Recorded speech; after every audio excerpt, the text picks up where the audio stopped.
Hello student, welcome in goes chemistry classes. बेटा आज का हमारा जो टॉपिक है isomerism in coordination compound. Isomerism in coordination compound के बारे में बात करेंगे।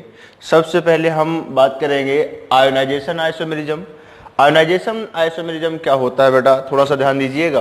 Compound which have same molecular formula, ऐसे कंपाउंड जिसका मॉलिक्यूलर फार्मूला क्या हो, सेम हो, but having different ion after making solution, और सोल्यूशन बनाने के बाद जो आयन हो वो हमारे क्या हो जाए, डिफरेंट हो जाए। यानी इस तरीके से अगर हम बात करें, एग्जाम्पल से ज़्यादा समझ में आएगा। CONH3 का होल 5 SO4, उसके बाद क्या है Br, यानी कि इस तरीके से हमारा क्या है, कॉम्प्लेक्स है, ठीक है, कोऑर्डिनेशन कॉम्प्लेक्स कंपाउंड है, ठीक है। अगर इसमें देखा जाए, जब भी इसका सोल्यूशन बनाया जाए, सोल्यूशन बनने के बाद CONH3 का होल 5 Br, यानी ये Br हमारा कोऑर्डिनेशन स्फीयर के अंदर आ जा रहा है और SO4 हमारा कोऑर्डिनेशन स्फीयर के क्या हो जा रहा है, बाहर चला जा रहा है। यानी कि इस तरीके से हम, इसका मतलब ये हुआ कि ये हमारा ब्रोमीन जो होगा आयोनाइज होकर के अंदर, SO4 आयोनाइज होकर के बाहर, इस तरीके से। यानी कि अब आप देखेंगे जो भी हमारा एटम और क्या कहते हैं, इस तरीके से जो भी चीजें यहाँ पर हैं वही सेम चीजें ये हैं। यानी कि कहना का मतलब ये है कि जो इसका फार्मूला है, मॉलिक्यूलर फार्मूला, वही इसका भी मॉलिक्यूलर फार्मूला है, ठीक है। बस डिफरेंस कहाँ है, कोऑर्डिनेशन स्फीयर के अंदर SO4 है, कोऑर्डिनेशन स्फीयर के अंदर बाहर SO4 है। यानी Br बाहर है, उसके बाद Br अंदर हो गया। यानी इस तरीके से अगर आपको दिया जाए और देने के बाद कहा जाए कि ये दोनों आपस में किस तरीके के आइसोमर हैं, तो आप क्या बताओगे, आयोनाइजेशन आइसोमर हैं, ठीक। दूसरा हम बात करेंगे, दूसरा एग्जाम्पल भी मेरे पास है, PTNH3 का होल 4 Cl2Br2 है, ठीक है। एकदम सेम कंडीशन जैसे यहां पर है, ये दोनों आपस में, ये भी एक हमारा एग्जाम्पल है, ये दोनों आपस में कैसे हैं, PTNH3 का होल 4, ये Br2 हमारा कोऑर्डिनेशन स्फीयर के बाहर था बेटा, अब ये हमारा Br2 कहां चला गया, अंदर, क्लोरीन हमारा कहां गया, बाहर आ गया। यानी इस तरीके से मॉलिक्यूलर फार्मूला सेम है, लेकिन सोल्यूशन बनाने के बाद आयन हमारे क्या हो गए हैं, कोऑर्डिनेशन स्फीयर के अंदर क्या हो गए, डिफरेंट हो गए। यानी क्लोरीन पहले था, अब हमारा कौन आ गया, ब्रोमीन आ गया, ठीक। इस तरीके से आयोनाइजेशन आइसोमर क्लियर हो गया। अब हम दूसरे आइसोमर की बात करेंगे, साल्वेट या हाइड्रेट आइसोमेरिज्म। साल्वेट या हाइड्रेट आइसोमेरिज्म से नाम से ही पता चल रहा है कि यहाँ सॉल्वेट, हाइड्रेट, हाइड्रा का मतलब क्या होता है, पानी, ठीक है। अगर मैं इस तरीके से अगर मैं बात करूं तो कह रहा है hydrate isomer are isomer of complex that differ in placement of water molecule in complex। यानी कि वाटर मॉलिक्यूल के प्लेसमेंट जो होगा वो क्या हो जाएगा, डिफरेंट हो जाएगा। यानी कि इस तरीके से कैसे आप पहचानेंगे, एग्जाम्पल से अच्छे से समझ में आएगा बेटा। CrH2O का होल 6, ये कोऑर्डिनेशन स्फीयर के अंदर, उसके बाद Cl3 बाहर है, ठीक। अगर मैं इसकी बात करूं तो एक एग्जाम्पल हमने यहां पर बनाया, CrH2O का होल 6 के जगह पर मैंने 5 रखा, एक वाटर मॉलिक्यूल को बाहर कर दिया, उसके बदले में एक क्लोरीन को अंदर ले आए, ठीक है। इस तरीके से यहां पर क्या हुआ, वाटर का प्लेसमेंट हमारा क्या हो गया, डिफर कर गया। पहले यहां पर 6 वाटर मॉलिक्यूल थे, अब हमारे 5 बचे, यहां पर एक इधर आ गया, कोऑर्डिनेशन स्फीयर के बाहर आ गया। फिर अगर मैं इस तरीके से दूसरा अगर मैं बात करूं, पहले मैंने एक, इसमें क्वेश्चन ये पूछा जाता है कि कितने आइसोमर टोटल पॉसिबल होंगे, तो उस पॉसिबिलिटी को हम आपको दिखा रहे हैं। CrH2O का होल 4 यानी 6 था, फिर मैंने 5 किया, एक वाटर मॉलिक्यूल बाहर, एक क्लोरीन उसके बदले अंदर। अब हमने क्या किया, 2 वाटर मॉलिक्यूल को बाहर किया, 2 क्लोरीन को उसके बदले में अंदर किया, ठीक। और फिर उसके बाद मैं क्या करूंगा, CrH2O का होल 3, होल थ्राइस, यानी कहने का मतलब ये है कि 3 वाटर मॉलिक्यूल को हमने बाहर कर दिया, तीनों के तीनों क्लोरीन को हम क्या कर लेंगे, अंदर कर लेंगे। क्यों, क्योंकि किसी भी कोऑर्डिनेशन कॉम्प्लेक्स का कोऑर्डिनेशन जो नंबर होता है वो सेम होना चाहिए। तो 6 6 6 6 यानी 6 कोऑर्डिनेशन नंबर सबका सेम होना चाहिए, तभी हम क्या करते हैं, कहते हैं इस तरीके से पॉसिबल बना सकते हैं, अदरवाइज फिर वो हमारा क्वेश्चन ही गलत हो जाएगा। लेकिन ये अगर आपसे कहा जाए कि कितने आइसोमर पॉसिबल होंगे, तो टोटल क्वेश्चन अगर पूछा जाए कि टोटल आइसोमर कितने होंगे, तो आप क्या बताओगे, सिर्फ 3। ये हमारा आइसोमर की कैटेगरी में नहीं आएगा। क्यों नहीं आएगा बेटा, इसको थोड़ा समझना जरूरी है। यानी ये बात कंफर्म हो गई कि अगर हमारा आइसोमर बन रहा है तो हमारे कोऑर्डिनेशन स्फीयर पर चार्ज का होना लाजमी है। यानी ये बात मैं कह सकता हूं, आपको ऑक्सीडेशन नंबर, कोऑर्डिनेशन नंबर सब पढ़ा चुके हैं, प्रीवियस लेक्चर में जाकर के आप देख सकते हैं, ठीक है। यहां पर क्या कहते हैं, अगर मैं बात करूं तो ये हमारा वाटर मॉलिक्यूल क्या है, न्यूट्रल है। क्लोरीन पर एक माइनस चार्ज होता है, एक चार्ज होता है -1, 3 क्लोरीन हुआ तो -3 हुआ, और -3 को हमारा कोऑर्डिनेशन स्फीयर अगर बैलेंस करेगा, इस तरीके से हम कोऑर्डिनेशन स्फीयर की बात करते हैं, तो यहां पर हमारा क्या आ जाएगा, +3 आ जाएगा। ठीक, 2 क्लोरीन है यहां पर बाहर है, वाटर मॉलिक्यूल, ठीक है, वो तो न्यूट्रल ही होता है, यहां पर हमारा +2 आ जाएगा। ठीक है, यहां पर अगर बात किया जाए तो यहां क्लोरीन -1, यहां पर क्या हो जाएगा, +1 आ जाएगा। ठीक, इस तरीके से हम बात कह सकते हैं कि हमारा जो कोऑर्डिनेशन स्फीयर ये हमारा यहां पर सारे पर क्या है, चार्ज है। लेकिन इस पर अगर देखा जाए तो यहां पर हमारा जो है कोऑर्डिनेशन स्फीयर पर कोई चार्ज नहीं है बेटा, यहां पर क्या होगा, 0 चार्ज होगा। यानी कि कहने का मतलब इस तरीके से कोई भी चार्ज नहीं आ रहा। क्यों, वाटर हमारा न्यूट्रल हुआ, जब न्यूट्रल हुआ तो यहां पर तो चार्ज 0 ही आएगा ना। इस तरीके से कहने का मतलब इस पर कोई चार्ज नहीं आ रहा, ना प्लस ना माइनस। इसका मतलब ये हमारा इस तरीके से अगर कहा जाए तो ये हमारा सॉल्वेट आइसोमर का एग्जाम्पल नहीं है। टोटल आइसोमर इस एग्जाम्पल के कितने होंगे, सिर्फ 3। ठीक, अब हम बात करेंगे अगले आइसोमर की बात करते हैं बेटा। हाँ बेटा, अब हम लोग बात करेंगे लिंकेज आइसोमर की बात करेंगे। लिंकेज आइसोमर में अगर बात किया जाए तो लिंकेज के नाम से ही वाकिफ हो जा रहे होंगे कि लिंकेज, ठीक है बेटा। तो यहाँ पर लिंकेज आइसोमर में अगर देखा जाए तो कह रहा है this is the isomer of ambident legend. अगर कहीं पर भी अगर आपको लिंकेज आइसोमर की अगर बात करने लगे तो समझ जाना कि ये हमारे एम्बिडेंट लीजेंड से रिलेशन है इसका। ठीक है, अगर एम्बिडेंट लीजेंड अगर आपको दिख जाए तो ये बात कंफर्म हो जाएगा, कुछ बगैर देखे हुए सीधा लगा देना कि लिंकेज आइसोमर है। यानी कि this is the isomer of ambident legend, that is molecular formula same. Molecular formula तो सेम होना, आइसोमर की सबसे फंडामेंटल क्वालिटी होती है कि मॉलिक्यूलर फार्मूला जो होता है वो सेम होगा।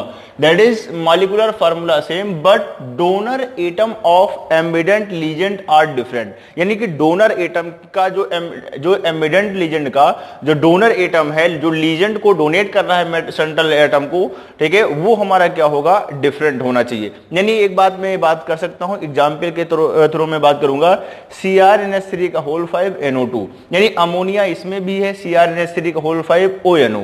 ये है हमारा NO2 है, ये हमारा क्या है, ये ONO है। यानी एक होता है नाइट्राइट, एक होता है नाइट्रो। ठीक है, नाइट्राइट नाइट्रो में थोड़ा सा फर्क होता है। ठीक है, नाइट्रोजन नाइट्राइट में जो होता है वो ऑक्सीजन से जुड़ा होता है।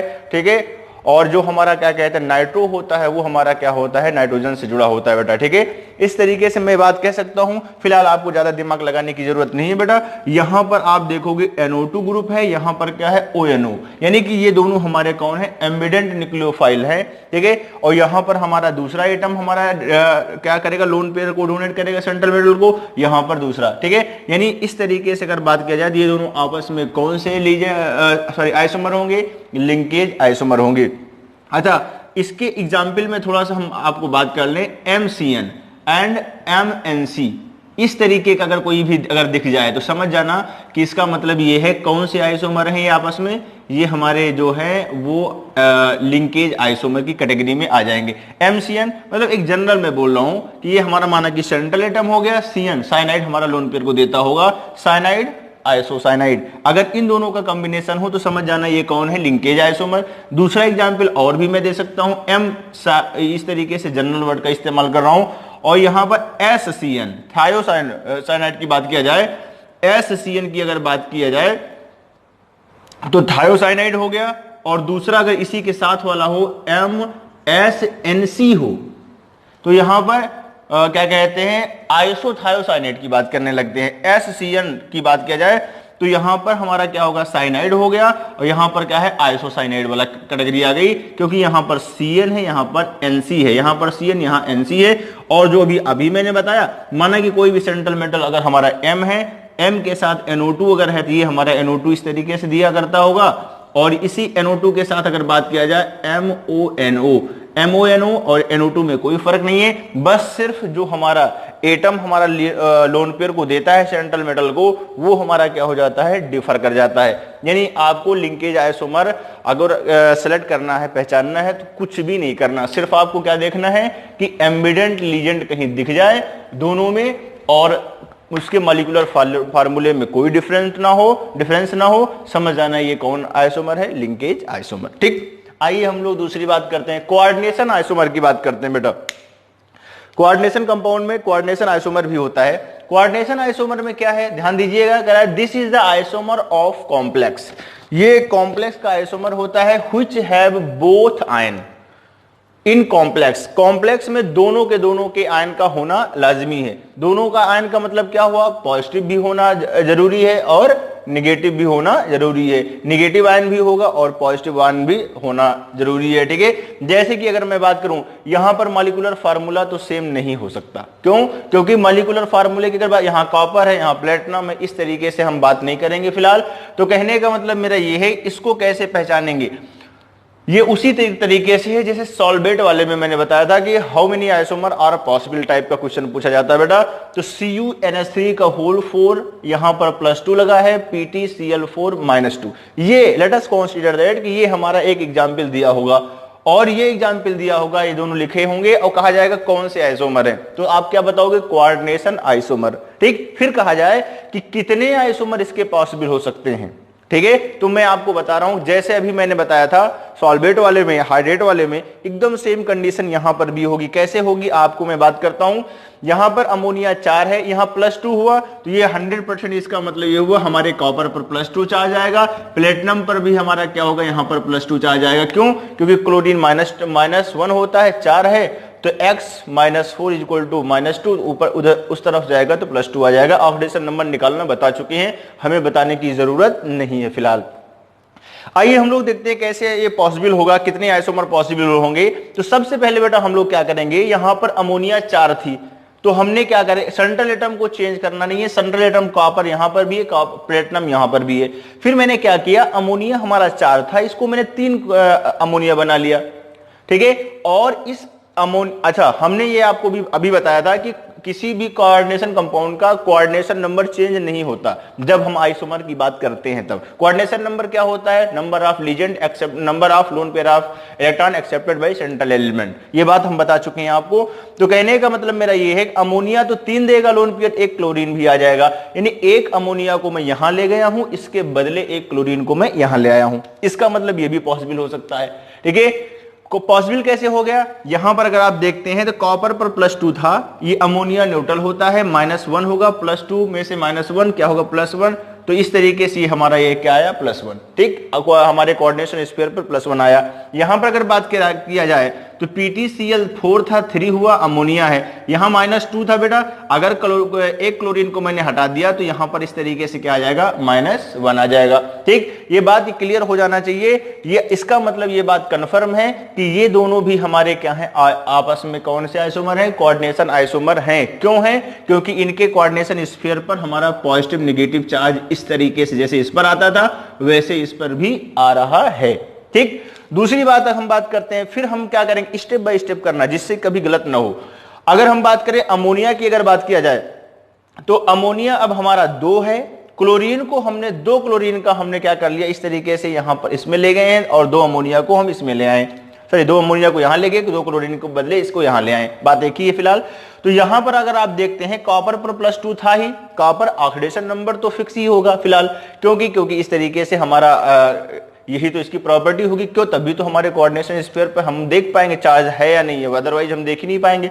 कॉपर +2 है, यस, ठीक है। क्लोरीन -1 आया, -1 2 है, तो +2 -2 क्या हो गया, 0। इसका मतलब कोऑर्डिनेशन स्फीयर पर हमारा क्या चार्ज क्या है बेटा, 0। यहां पर भी अगर देखोगे PtCl2NH3 का होल 4, यहां पर भी हमारा क्या होगा, +2 था, +2 यहां पर भी रहेगा, क्लोरीन -2 +2 -2 0 हुआ। इसका मतलब कोऑर्डिनेशन स्फीयर पर क्या हो गया, चार्ज 0 हो गया। ये बात एक दिमाग में आ गई होगी कि मैं कहना क्या चाह रहा हूं। इसका मतलब ये बात कंफर्म है कि ये हमारा आइसोमर नहीं हो सकता। क्यों नहीं हो सकता, क्योंकि अभी मैंने बताया कि both ion in complex negative and positive charge होना लाजमी है, किसके लिए, कोऑर्डिनेशन आइसोमर के लिए, ठीक। आगे हम फिर फिलहाल बढ़ते हैं। 4 अमोनिया था, हमने 3 किया, फिर 2 किया, फिर 1 अमोनिया कर लिया। लेकिन जो भी अमोनिया आप हटा रहे हैं उसके बदले में क्लोरीन का लाना लाजमी है, तभी आप क्या कहते हैं, कॉपर का कोऑर्डिनेशन नंबर को फिक्स कर पाएंगे, ठीक है। अगर हम इस तरीके से अगर बात करते हैं तो कॉपर पर +2 होगा, क्लोरीन -3 होगा, तो 1 क्लोरीन पर -1 -3 हुआ। और इस तरीके से हम यहां पर देखेंगे कोऑर्डिनेशन हमारे कोऑर्डिनेशन स्फीयर पर कितना क्या चार्ज आएगा, -1 चार्ज आ जाएगा, ठीक है। अगर यहां पर देखा जाए Pt हो गया, Cl और क्या है NH3 हो गया। अगर यहां पर अगर देखा जाए तो +2 और -1 +1, इस तरीके से हमारा ये क्या हो गया, प्लस चार्ज 1 चार्ज हो गया। इसका मतलब ये भी हमारा क्या है, कोऑर्डिनेशन आइसोमर है, ये भी है और ये भी है। और यहां पर अगर देखा जाए बेटा, एक बात और क्लियर हुआ, 4 था, 3 था, 2 किया और 1 किया। अब अमोनिया को पूरी तरीके से हटा के टोटल हमने क्या किया, क्लोरीन को इधर और अमोनिया को इधर कर लिया। ठीक है, सारी पॉसिबिलिटी करके देखेंगे हम, और वहां पर यह भी देखेंगे कि हमारे दोनों कोऑर्डिनेशन स्फीयर पर कैसा चार्ज आ रहा है, क्या दो तरीके के पॉजिटिव नेगेटिव चार्ज आ रहे हैं या नहीं आ रहे हैं। अगर आ रहे हैं तो कोऑर्डिनेशन स्फीयर है, ठीक है।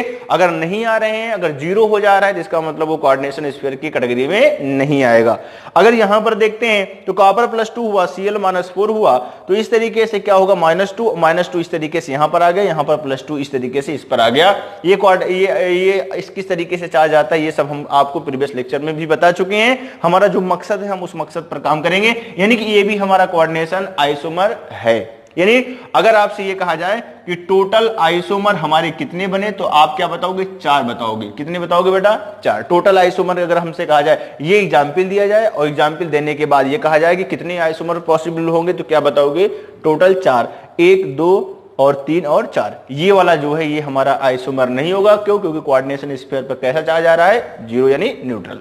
ठीक, और न्यूट्रल होना यहां पर क्या कहते हैं, इस तरीकों को दर्शाता है कि ये आपस में कोऑर्डिनेशन आइसोमर नहीं है, according to definition of coordination. हम बात करेंगे कोऑर्डिनेशन पोजीशन आइसोमर की बात करेंगे। कोऑर्डिनेशन पोजीशन आइसोमर में अगर देखा जाए तो इसमें थोड़ा सा समझिए, इसको कैसे पहचानोगे। इसको तो पहचाना जा सकता है पॉलीन्यूक्लियर कॉम्प्लेक्स को देख करके। जैसे ही पॉलीन्यूक्लियर कॉम्प्लेक्स अगर देखा जाए, समझ जाना कि ये क्या, कौन सा आइसोमर हो सकता है, कोऑर्डिनेशन पोजीशन आइसोमर। ठीक है, कह रहा है in polynuclear complex. Polynuclear complex हम आपको पढ़ा चुके हैं, ठीक है, जाकर के आप प्रीवियस लेक्चर में देख सकते हैं। फिलहाल आप इस तरीके से देखिए, कह रहा है in polynuclear complex and interchange of ligand between different metal nuclei. यानी डिफरेंट मेटल न्यूक्लियाई की अगर बात किया जाए तो ये हमारा क्या होगा, एक इंटरचेंज हो जाए किसका बेटा, लीजेंड का। कह रहा है in polynuclear complex and interchange of ligand between the different metal nuclei give rise to position isomerism. यानी कि एक हमारा मेटल न्यूक्लियाई ये हो गया, दूसरा हमारा मेटल न्यूक्लियाई ये हो गया, इन दोनों में हमारा क्या होता हो, लीजेंड का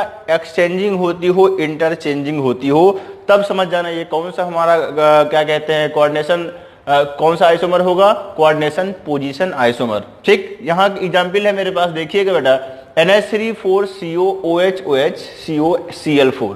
इधर देखिए 4 अमोनिया है, यहां पर क्या है बेटा, ये 4 क्लोरीन है, कोबाल्ट OH इस तरीके से हमारे क्या हैं, लीजेंड हैं। ठीक है, यहां पर पॉलीन्यूक्लियर कॉम्प्लेक्स में इस तरीके से हम आपको क्या कहते हैं, जब नेमिंग पढ़ा रहे थे तो हमने आपको बताया था, म्यू लगा करके लिखा करते थे, जाकर के देख लीजिएगा, सेकंड लेक्चर शायद है। ठीक है, आप यहां पर देखते हैं NH3 का होल 4 होगा, ये 4 था। हमने क्या किया, जैसे अभी इससे पहले वाले में बताया था, एकदम सेम उसी तरीके से इसमें भी है। पहले हम क्या करेंगे, एक क्लोरीन की एक अमोनिया के साथ इंटरचेंजिंग करवाऊंगा। उसके बाद हमारा NH3 का whole thrice Cl COOH COCl3 3 बचा, एक अमोनिया इधर से इधर आ गया। ठीक, फिर उसके बाद मैंने क्या किया, यहां पर 2 क्लोरीन को हमने 2 अमोनिया के साथ एक्सचेंजिंग करवाई। एक बात आप देखिए, अगर हम 2 क्लोरीन 2 अमोनिया के साथ एक्सचेंजिंग करवा लेते हैं, तब हमारा जो भी सेंट्रल एटम होगा, अगर ये कोबाल्ट है ये भी कोबाल्ट है, दोनों के दोनों हमारे क्या हो जाएंगे, न्यूट्रल हो जाएंगे। इस वजह से एकदम सेम कंडीशन इससे पहले वाले में भी, ये भी हमारा आइसोमर नहीं हो सकता। ये तो हमारा होगा, ये भी हमारा होगा, ये भी होगा, लेकिन ये नहीं होगा। क्यों, क्योंकि ये हमारा किससे क्या होगा, न्यूट्रल हो जाएगा। ठीक है, न्यूट्रल जब हो जाएगा तब इस पर कोई चार्ज नहीं रहेगा, जब चार्ज नहीं रहेगा तो कोई आइसोमर होने की बात ही नहीं। ठीक, उसके बाद नेक्स्ट एग्जांपल की अगर बात किया जाए तो पहले मैंने क्या किया, 4 से 3, 3 से 2, 2 से 1। ठीक है, एक ही अमोनिया रखा, 3 क्लोरीन रखा। अभी इस तरीके से 3 क्लोरीन और 1 अमोनिया इस तरीके, और इस तरफ दोनों तरफ देखिए डिफरेंसेज है। अगर डिफरेंसेज है तो टोटली न्यूट्रल तो नहीं हो सकता। जब टोटली न्यूट्रल नहीं हो सकता तो इसका मतलब ये भी हमारा कौन आइसोमर हो जाएगा, कोऑर्डिनेशन पोजीशन आइसोमर हो जाएगा। ठीक है, NH3Cl3 COOH CONH3 और इसके बाद Cl, इधर 3 क्लोरीन इधर 2 क्लोरीन। यानी ये बात मैं कह सकता हूं कि दोनों तरफ जो भी चार्ज को देते हो, ठीक है, कहने का मतलब जिनकी वजह से चार्ज आता हो वो दोनों तरफ अगर सेम अगर आ जाते हैं तो वो हमारा क्या हो जाएगा, टोटली वो क्या हो जाएगा, न्यूट्रल हो जाएगा। इसका मतलब हम ये बात लिख सकते हैं नॉट आइसोमर, यानी कि आइसोमर ये नहीं होगा, ड्यू टू क्या लिखोगे, न्यूट्रल। ठीक है, इस तरीके से मैं शॉर्ट में लिख दे रहा हूं, ये हमारा क्या है, न्यूट्रल होने की वजह से हमारा कोऑर्डिनेशन पोजीशन आइसोमर क्या होगा, नहीं होगा। ठीक है, अब हम लोग बात करेंगे स्पेस आइसोमर या क्या कहते हैं, स्टीरियो आइसोमर की बात करेंगे। इसके आगे कितने पॉसिबल होते हैं, सिस्टॉन्स वगैरह